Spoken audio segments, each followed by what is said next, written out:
我係驕陽明區，本來我係賽馬界嘅明日之星。4歲系列賽前係有6戰4冠嘅佳績，4歲頭2關都可以取得勝利。尾關打比2000米，第8名嘅戰績並唔可怕，因為後面仲有更加可怕嘅。新一季之後，我翻去短途嘅路程，末段21秒74嘅我，理應係全場最強。可惜生不逢時，遇上前面嗰匹叫嘉應高升。全季我睇得最多就係嘉應高升嘅屁股，我成為咗短途二哥。你問我點解唔跑1里，跑1400米？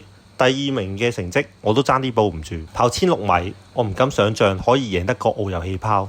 5月31號，趁嘉應高升唞暑，今場 G3 沙田銀平係取得頭馬嘅最佳機會。雖然最後200米賢者無敵突圍而出，不過冇咗嘉應高升，我就係短途最強。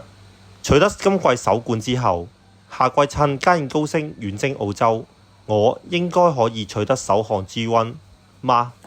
畢竟萬年老二嘅感覺係真係好難受，你話係唔係啊？好望角。